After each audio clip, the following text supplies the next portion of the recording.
Olá, corredores, bem-vindos a mais um vídeo. Hoje vamos falar sobre um dos principais erros dos maratonistas e ultramaratonistas. É muito normal nós, quando estamos a preparar-nos para uma prova, nós verificarmos quais é que são os treinos que são mais essenciais ou mais importantes para nós nos prepararmos para esse evento.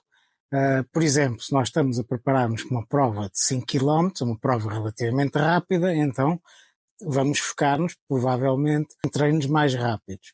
Se estamos a preparar-nos para uma maratona ou uma ultramaratona, em que a distância é muito grande, então nós vamos preocupar-nos mais com a resistência e menos com a velocidade e, portanto, fazemos mais treinos longos do que treinos mais rápidos, como treinos de tiro. E isso é perfeitamente normal e é completamente correto, porque nós temos que ajustar os treinos ao tipo de provas em que vamos participar. E, portanto, faz todo o sentido fazer essa análise de quais é que são os treinos principais para uma determinada prova.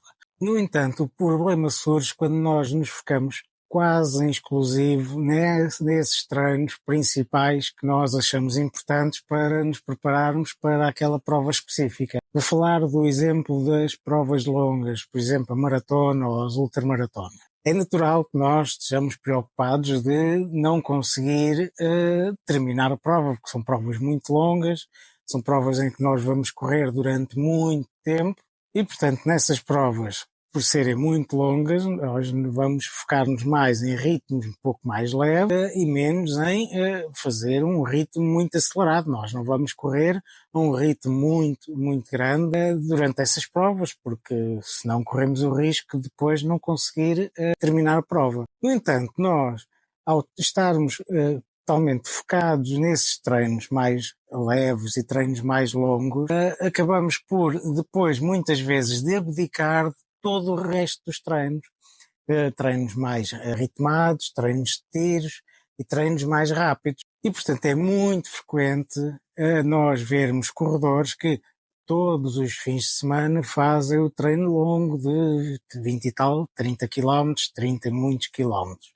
Todas as semanas tentam fazer esses treinos longos para se sentirem mais confiantes que vão conseguir terminar a prova, porque são provas realmente muito, muito difíceis de fazer. E o grande problema é que nós, ao fazermos sempre treinos muito longos todas as semanas, depois isso vai obrigar a uma recuperação muito maior, porque são treinos também muito cansativos e, portanto, nós fazemos aquele treino no fim de semana 30, 35 quilómetros e, entretanto, depois temos que recuperar, temos de descansar no resto, em alguns dias da semana, e então não temos tempo, não temos capacidade para depois fazer os tais treinos mais rápidos, os treinos mais ritmados, e, portanto, acabamos praticamente só fazermos treinos longos ao longo do plano de treinos. E isso, além de ir contra aquela necessidade de nós diversificarmos os treinos, porque se nós diversificarmos os treinos vamos impor vários estímulos ao nosso corpo e nós vamos conseguindo evoluir mais rapidamente.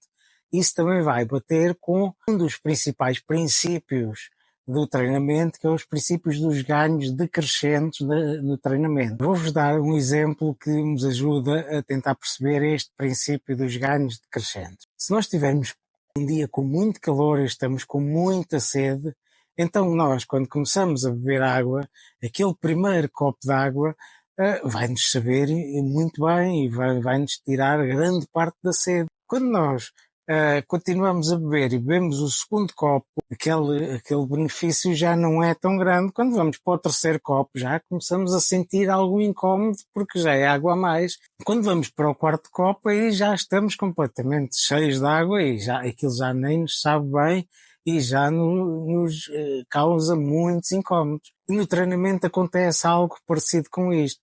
Se nós numa semana fazemos um treino de 30 km, aquele treino longo, o corpo vai beneficiar bastante com esse treino. Se na semana seguinte nós voltamos a fazer, vamos continuar a ter benefícios, mas já não são os mesmos benefícios que tivemos com o primeiro treino. Depois no terceiro, o benefício já vai ser ainda mais baixo. No quarto treino seguido, se calhar já, em vez de termos benefícios, já temos a lesão, já temos excesso de cansaço.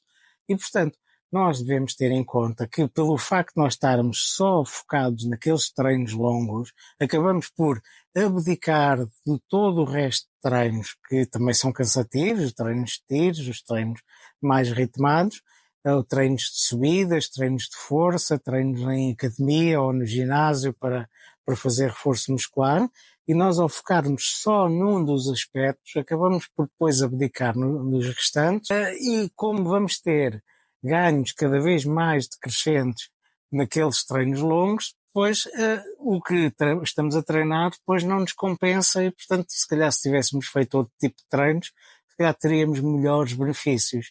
E por isso é que nós recomendamos que, mesmo que seja uma prova curta, em que nós vamos focar-nos em treinos curtos e rápidos, ou seja, uma prova longa, em que nos vamos focar em treinos longos e mais lentos, nós devemos também fazer a diversificação.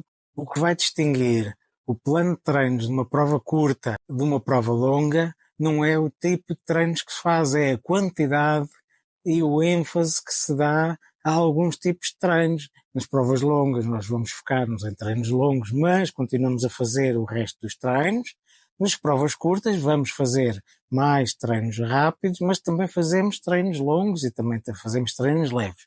E, portanto, é importantíssimo nós fazermos esta diversificação, porque é com a diversificação que nós vamos conseguir evoluir mais rapidamente e conseguir ter melhores resultados. Portanto, espero que tenham gostado do vídeo. Se gostaram, deixem o vosso joinha, subscrevam o canal caso ainda não tenham subscrito, e até à próxima e bons treinos.